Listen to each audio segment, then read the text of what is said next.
What is going on, everybody? Dan Squidz back at it again with another Squidz Playz, continuing on right where we left off with our Crash Bandicoot Let's Play. And you know, we're in the latter third, I'd say, of the game. So the games, the levels, I think they get more difficult in thirds. So the first third of the levels in Crash 1 are quite easy. The middle third is slightly more difficult, but still quite doable. And then this last third is quite difficult. It'll take you a few goes, unless you're like a big Crash nerd and all you do is play Crash, and you've got all the levels down pat. You usually lose a few lives in these last few levels. Takes a little bit more skill and a little bit more finesse. And as you can see here off the bat, and this is just purely off memory from playing the game back in the day. Yes, there's a little secret path here, and what you're supposed to do is, using the apples as a guide, jump, and as you land on one of the planks, they'll materialize. Obviously, the apples kind of dictate where exactly... Oh, that's tight. Ah, damn it. The apples will dictate where the planks are. However, as you saw, what I did and what I will continue to do is jump up here on the rope. And the reason for that is, obviously, it's easier to jump up here on the rope than it... Oh, I've already got an Ooga Boogada. Look at that. The game obviously thinks I'm not doing so well because they've gifted me with a mask on spawning. So, but yeah, it's obviously easier to get up on the rope than it is to try to kind of, finesse the depth perception and jump across the planks. And especially with this level, you have a lot of those dodgy broken planks that fall upon landing on them. So you really do need to be precise. And then with this section here, what you're supposed to do, because the distance between the planks is too great to jump per normal, you're supposed to knock over one of the turtles and then use the turtles, the bounce off the back of the turtle to project you over the void. I'm not going to play around with that. I don't want to lose all my lives attempting to do that. I'm going to get up here on the rope. Now, the rope isn't a foolproof method. Like, there is a bit of finesse in landing on the rope. Like, you can't just kind of wing it and launch yourself. There's a bit of muscle memory, because look, even there I'm starting to get off a bit, because as you run, sometimes he kind of runs on a bit of an angle and falls off. So you do need to be quite precise with your jumping on the rope. But yeah, the level's starting to get harder. And the thing I really like about Crash 1 is it is sufficiently hard to be challenging, but not too hard to be like undoable. It was at that real sweet spot. Maybe when it came out... Oh, see, that's exactly what I meant in terms of like the precision you kind of need on the ropes there. But maybe when Crash 1 came out, it might have been more on the harder side than it is now. But I like it because it's not too easy, right? For some people it is, but for me it's like it's not too easy, right? There's some difficulty. You have to think. You got to use your brain a little bit. It takes a bit of time to develop that muscle memory with the controller and the character. But yeah, it's also not too difficult where it's like, you're unable to complete the levels. Like, it's at that sweet spot where there's been some times when I play Crash 1 where it's like right at the point where I want to give up, and it's like, oh, you know what, I'm going to give it another go. And then you beat the level. And I think that's awesome. So they found that balance. It's not easy to find. My goodness. Look at... Oh, shit, I better launch it. Oosh, look at that. Oh, I'm just going to jump here. Let's go. Yeah, so they found that balance. Not always easy to find. And as I go through this Let's Play, and I said this at the start when I first started playing it, but like, I'm just so impressed with this. I can't find a fault with this what's the word when they redo a game? Reimagining? There's a word which is escaping me at the moment, but I'm really impressed with the N'Sane Trilogy. And obviously, the original Crash Bandicoot, because this is, in essence, the original Crash Bandicoot just with a facelift. And what an awesome game, man. What an awesome game. It's so fun. But this remake, it's just really pretty. I've said it 4 times, but I'll say it again. I'll say it till the cows come home. Okay, what do I have to do here? How do I get all these boxes? I'm assuming I go across either the top or the bottom, and then... Let's go to the top, and then I drop down to the... Oh, I'm dead. Oh, actually, you know what?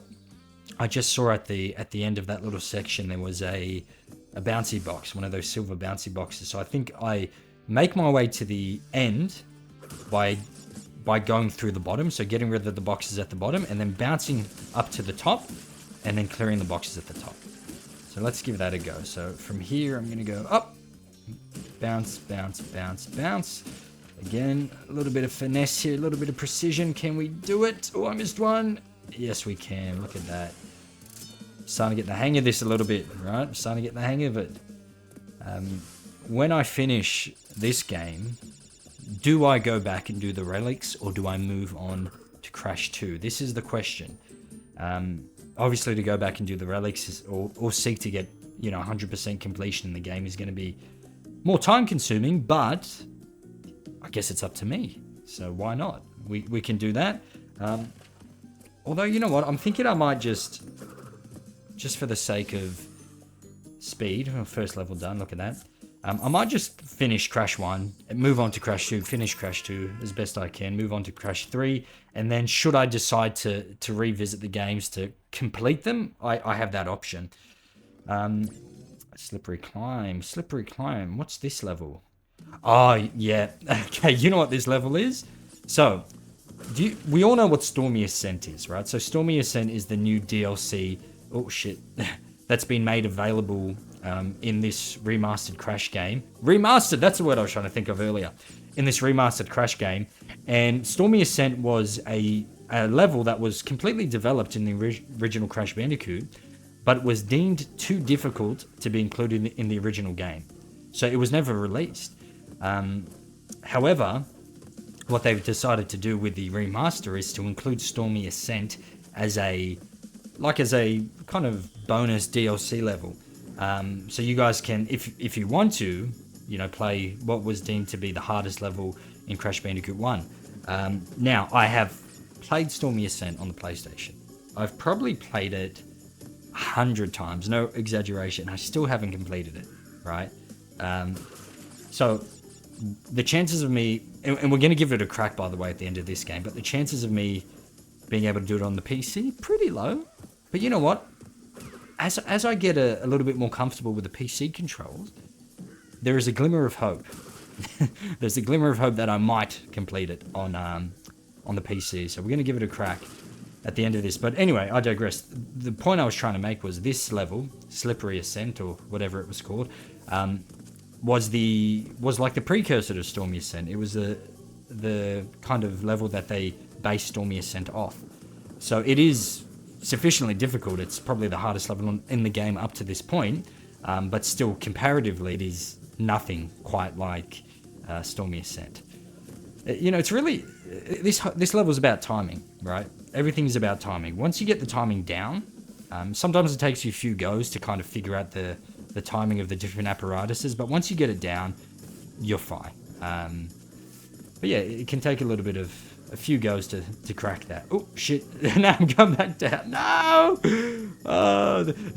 Oh my goodness! It's literally what I said a few episodes ago. Is you make a mistake and you're like, jerky reaction, your instinct is to desperately try to correct that mistake. But what ends up happening is you just make another mistake and another one, and you end up all the way at the bottom.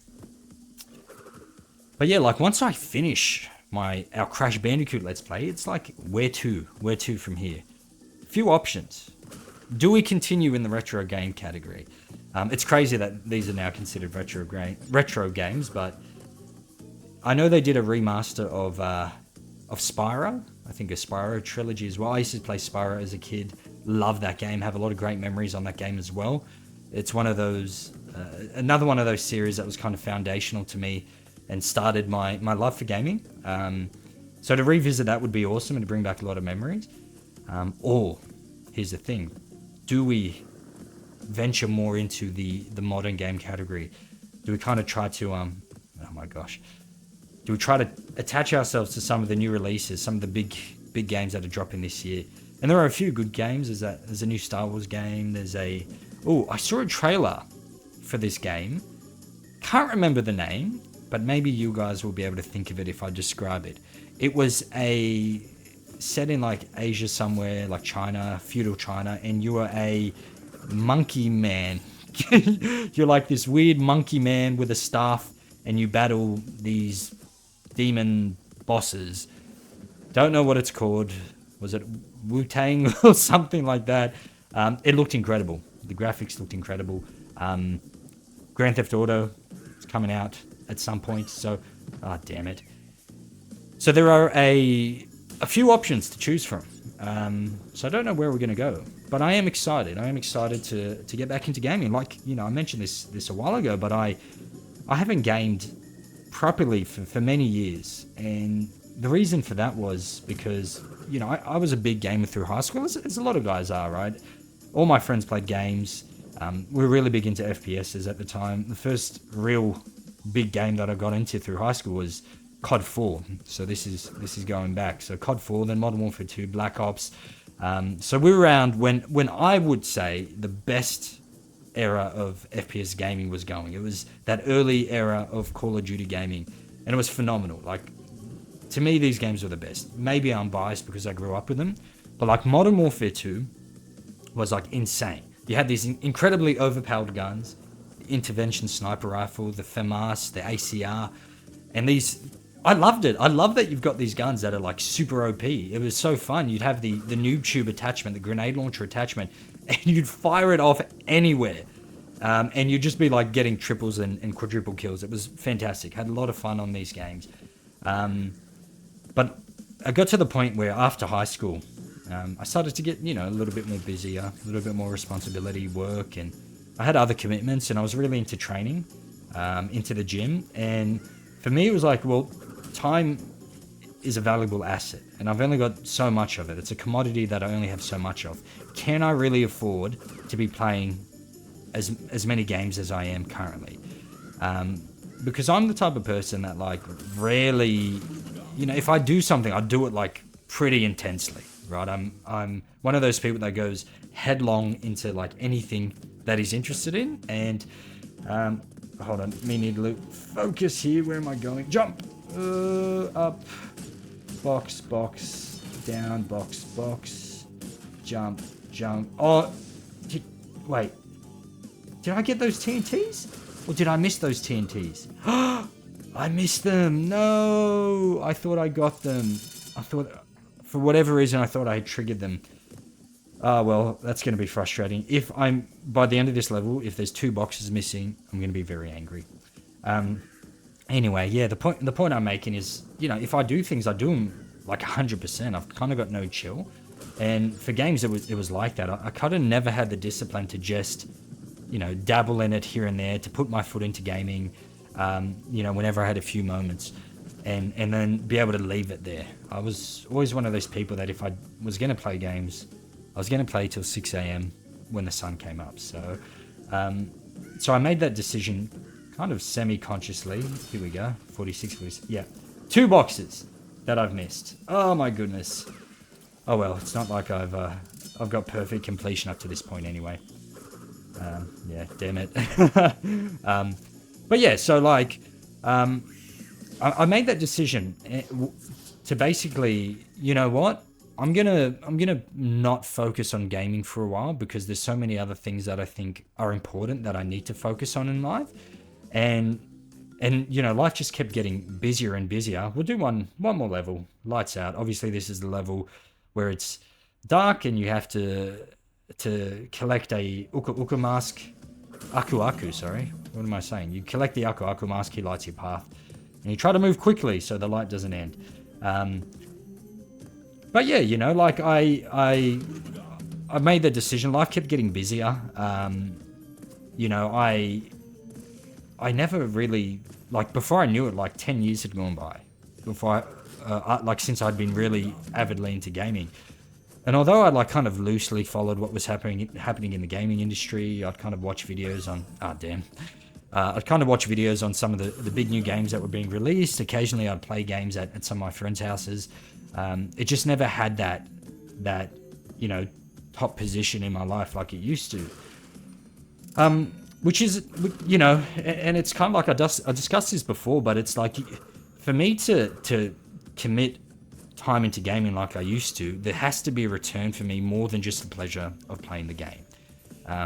Because there are so many other things that I could fill that time with that are actually productive. Not just pleasurable and entertaining, but productive.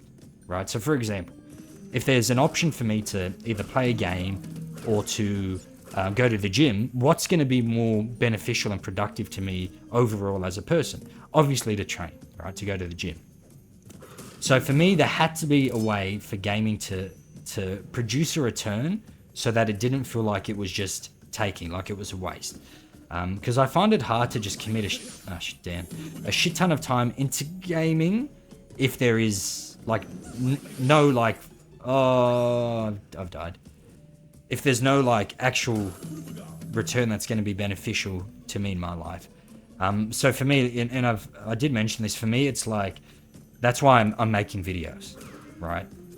It's purely to justify the fact that I want to play games and not feel guilty about playing games. And for some of you older guys, you know exactly what I'm talking about.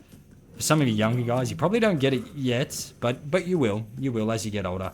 It becomes harder to justify this, you know? And I see so many people who get swept up in this world of video games and they deny their responsibilities, right? And that's not good. You don't want to be that person. You want to be the person that, am I going to make it? Yes. You want to be the person that puts their responsibilities first, and if possible, if you've got the time, you can indulge a little bit in entertainment. But yeah, that's why I'm making videos. That's why I'm doing this series. So hopefully, I don't feel guilty about playing. We get some people watching. It feels a bit more productive. So if you're out there and you're watching, thank you for enabling my gaming addiction. We'll leave it there for this episode, guys. Thank you for watching. We'll see you next time.